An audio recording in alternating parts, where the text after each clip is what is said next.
Want to really quick go through Wikipedia's list of unwritten rules in baseball.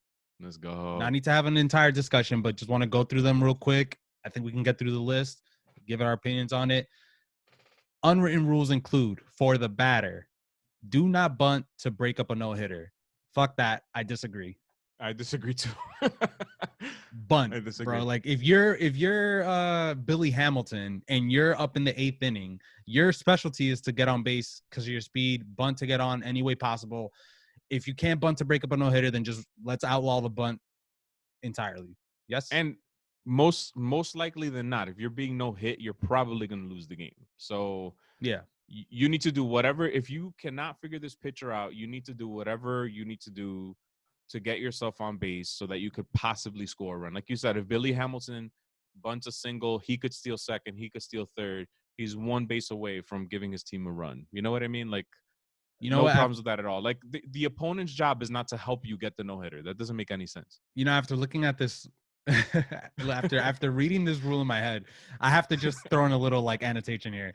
So bunt to break up the no-hitter if it means that you're still in striking distance of tying the game up or taking the lead. If it's 10-0 in the 8th inning and the guy's throwing a no-hitter, I would feel some type of way if you bunted to get on base. At that point, I don't know. It just doesn't seem right. Like it's almost like you wouldn't bunt because you're essentially giving up an out. So if you're just giving up an out, why not try to swing away and hit one over the fence or hit a double? But if you bunted for a single, most likely it's because your defense fucked up in some way, shape, or form. I know that some people are masters at bunting, but if your defense is on point and they're expecting that in certain parts of the game or whatever, that's on you, man. To get a no-hitter, you need to be flawless in all aspects of the game. So you have to be flawless in that aspect too. That's how I see it. Well, here we go. Do not swing on a 3-0 count when your team is ahead. We spoke about that whole Tati situation. I disagree with that rule. Same. Do not spend your time admiring a home run you hit. Wow. Could not disagree more. Me but too, man. But I do think that, but see that here we go again. I think there's a threshold of what a guy should be allowed to do. Like, I don't think a guy should hit a home run and turn the knob of the bat inside like you're a witch on your broomstick, or like you're on a horse and galloping. And I don't think the guy should like gallop around the bases with his bat and act like a fool. I think there's it's a more of like feel the pulse of the game type of thing for me. So here's my challenge for you guys. You are in a busy city. You see you're looking for parking for an hour, and you find the perfect spot in front of that restaurant you're trying to go to. You won't have to walk blocks, but you see that spot. It's kind of tight, but you see that spot, and you nail it on the first try. Tell me you're not pumping your fist or some shit. It's the same thing, man. It's just a natural reaction. Fuck, look what I just did. I just parked this car. I didn't even tap any bumpers or nothing. You lost me there, man. You lost me, man. It's natural for humans to celebrate something that they just did that was fucking incredible, man. That's all I'm saying. Like, let it go. Let it be. If you hit a home run on a 3-0 count, that's your fault. It's not my fault. Like, you gave me a meatball. Don't give me a meatball next time. Well, this is the admiring your home run. So the other rule. What if the umpire had called it a ball and he walked in the run? Are you like, then what? Like, are you still mad at Tatis for taking the pitch that time? Like, I don't know. It just doesn't make any sense to me. No, yeah. The baseball, it has like a lot of gray areas, and this admiring your home run after you hit it. To me, there's a limit of what a guy should do. Like I mentioned before, he shouldn't rip his jersey off and just like swing it around his head and then choose to run the bases and do cartwheels all the way around or some shit. So this next rule I agree with, but I understand your point of view as well. Do not steal bases if your team is ahead by a significant amount. I have to agree with this rule. I never enjoyed teams stealing bases when we're no longer even trying to hold the runner on because we're down by so much. So it's more of like, we're not trying to hold you on. You're basically just taking the base at this point. I kind of have to agree with that unwritten rule of baseball. I don't know. I see where you're coming from, but something about it just rubs me the wrong way. I don't know.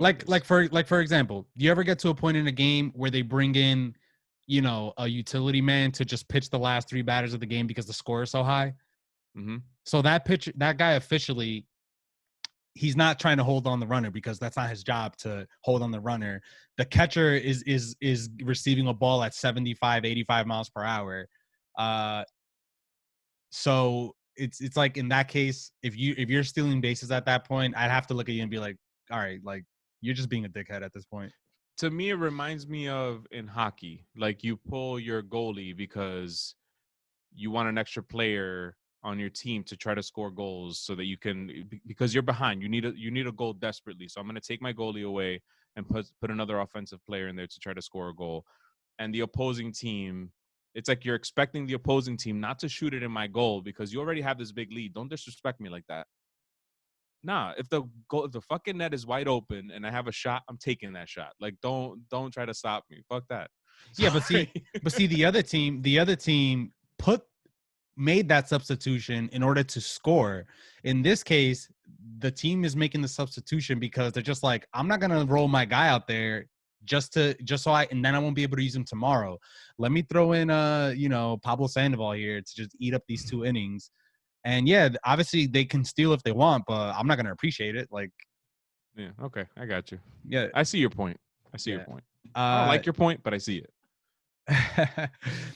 Do not swing at the first pitch of the at bat.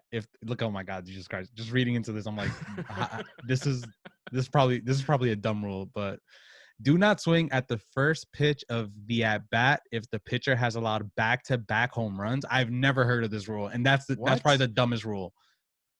Do not swing at the first pitch of the at bat if the pitcher has allowed back-to-back home runs. No, swing. I'm trying to figure out. Now when the pitcher hits back-to-back home runs, I'm going to be watching that. I'd never even heard of that, and I don't see why. I don't understand. And why. the White Sox actually had a back-to-back moment last night, so I'll probably try to pull that back up and see what happens. Last week they had a back-to-back, I think. Wow. The White Sox. Here we go. Do not work the count if your team is winning or losing by a significant amount. Where did they get this from? Oh my God. Some of these are conflicting too. Like, yeah, wait, it's like, okay, so I was can't Tatis just supposed to just swing on purpose and miss? Like that, I would say, as an opposing player, I would find that offensive. Like, are you just going up there and just not even trying? Like, fuck that. Like, I want the competition. This is a weird list, and I've never heard of don't work the count if your team is winning or losing by a significant account. So not only if your team is winning. There's a good opportunity. If you're listening to this, put in the comment sections any unwritten rules that you've heard of that we're not mentioning, because we need to revisit this fucking thing at some point. Yeah, and this goes both ways. If your team is winning, don't work the count. If you're losing by a significant amount, don't work the count. So if you're losing, just give up all hope. Exactly. It doesn't make any sense. All right. Do not rub the spot where you hit by a pitch. All right. Maybe I have to revisit this list. This is more of like a catch-all. Like, don't rub the spot where you were hit. Are you kidding me? What the fuck? Like, what are we, machines? Like, that is an unwritten sort of like joke of a rule in baseball. Like, don't rub it. Like, don't be a little girl and rub it. If you're hit by a pitch. Do not walk in front of a catcher or umpire when walking to the batter's box. I'm not left-handed. Usually when I walk up to a batter's box. Actually, you know what? I noticed that I always do walk behind the umpire, but not because I'm like trying to preserve the unwritten rule. I don't know why. I think I've seen some people get upset because they walked in front of. I can't remember who, but I've seen this recently, and I remember not like this year, maybe last year, maybe 2 seasons ago. It was probably something A-Rod did. Let's be real here, guys. But I remember thinking, seriously? Like, what the fuck? Isn't that the closest path? I think it was A-Rod. He went back to his dugout by crossing the infield somehow. Like, it was just like... It was when I don't know if it was A-Rod, and I do and this incident actually happens a couple times. I think it happens every year. It's when a batter kind of grounds out and he makes his way back to the dugout. He crosses the pitcher's mound instead of, just taking the long way out. He crosses the pitcher's mound, and it's usually when the batter steps on the pitcher's mound. Like, can you imagine a guy grounding out and then running back to his dugout, stepping on the pitcher's mound on his way back? I've seen that turn into conflict over the past. I kind of get it, but again, like, what are we like? And who started this? Who was the one that said? It's probably Babe Ruth. Don't touch my fucking mound, bro. Like, get the fuck out of my here. Mound. You know what I mean? Here we go. Do not stand on the dirt near home plate when the pitcher is warming up. I get it, I guess. Like, don't be too excited to bat. Don't let your excitements get to you when you're trying to bat, I guess. Okay. Do not assist a member of the opposing team. Obviously. Dude, That's I think they mean like if a foul ball happens to roll your way, don't throw it back to the pitcher. Like okay. let their ball boy get it. I guess. Do not. I guess. I mean, or like if you see a guy that Bryce Harper incident a couple years back when he slipped on home plate and like dislocated his kneecap. By the way, don't help him up. Let him. Can we give Bryce Harper some love real quick before we continue with this super fun list? Bryce Harper has a league leading. Everybody's talking about Charlie Blackmon hitting 500 and everything. Bryce Harper's on base percentage, league leading 493. Come on. Let's go, Guy's man. the fucking beast. Give him his respect already. He's on your team? Yeah. We should have mentioned too that Fernando Tatis is the league leader in home runs. We brought that up as well. But yeah, he took the lead. Trout was the first to 10 home runs. Tatis took the lead yesterday. I think he had 2 home runs in the game. Very nice. Let's see here. Do not speak to a pitcher who is in the process of throwing a no-hitter. I've heard that one. I've heard it too, but Jesus, man, like, no, I don't believe it because I believe more don't mention the no-hitter. But if my pitcher is in the 6th inning of his no-hitter and he just struck out the side in an immaculate inning, like yeah, I see it the way you're seeing it. Maybe I misheard it or something, but I agree. It's don't talk about the no-hitter. Yeah. During a no, and that applies to everybody. Like I feel like it applies to even the announcers that they can't hear, and yet the announcers always are quick to point out so and so perfect through 5, or whatever. Yeah. All right, so those were for the batter. For the pitcher, a pitcher who is removed from the game in the middle of an inning must stay in the dugout until the end of the inning. Yeah, I mean, I've never played professional baseball where I have anywhere else to go besides the bench, so I get it. To be honest, I feel like I don't care if they stay or not, but I feel like the expectation should be that you stay for the rest of the game. Like you're a part of the team. I never understood why. I mean, I get it. They only play every 5th day, but don't you want to be there for your boys? You know what I mean? Like I don't understand why. And I'm just pointing out Garrett Cole because he's a member of the Yankees and that's my favorite team. Nothing against you, Garrett Cole. I love you, bro. Anyway, I would expect to see Garrett Cole on the bench every day, not just on the day he pitches. You know what I mean? Like, I don't understand that. Same. A pitcher should not indicate displeasure if one of his fielders commits an error. This might be the greatest, not the greatest. This must be the realest unwritten rule of baseball for any sport, actually. Any sport. Don't ever show displeasure to your teammates ever. I don't see the point. I really don't. Yeah. Take it into the clubhouse, talk to him, text him later that day, whatever you got to do. But don't ever act like a bitch towards your teammates because errors happen. Errors always happen. To everybody. Strikeouts will happen. Mm-hmm. Mariano gives up home runs, happens. All this shit happens. So get over it. It's not about you. It's a team sport. So I have to agree with that rule, that unwritten rule of baseball. But that goes for any sport. That should be an unwritten rule in any sport. That should be an unwritten rule. That should be an unwritten rule in life, I think. Yeah, like don't chew your teammates' ass out like in front of anyone. You're beating yourself up. It's like I lost my car keys. Don't fucking jump down my throat now because of it. Like I'm already beating myself up because I lost my car keys. I'm relating this to real life. Oh. I don't need you coming up to me and telling me you're such a fucking idiot for losing your car keys, man. Yeah, you're saying like as the fielder, like don't make it worse. I already committed the error. Like I feel just as bad about this error as you do. Right.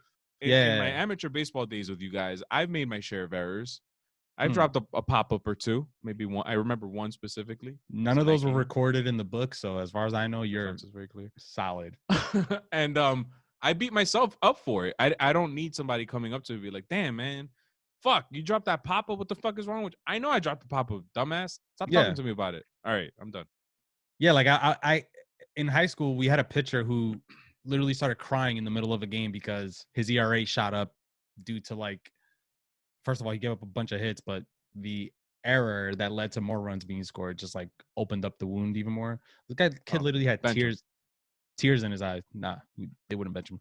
Huh. And then this last for the fans, do not discuss a no hitter that is currently in progress. We already mentioned that. All right, so punishments for violating the unwritten rules include beanball wars. These beanings can result in bench clearing brawls. That's Wikipedia speaking there.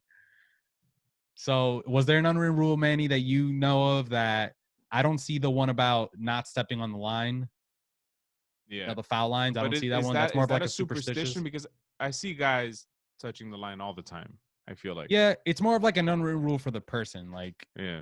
I know not to touch the line. I don't touch the line. I do it almost like uh involuntarily now.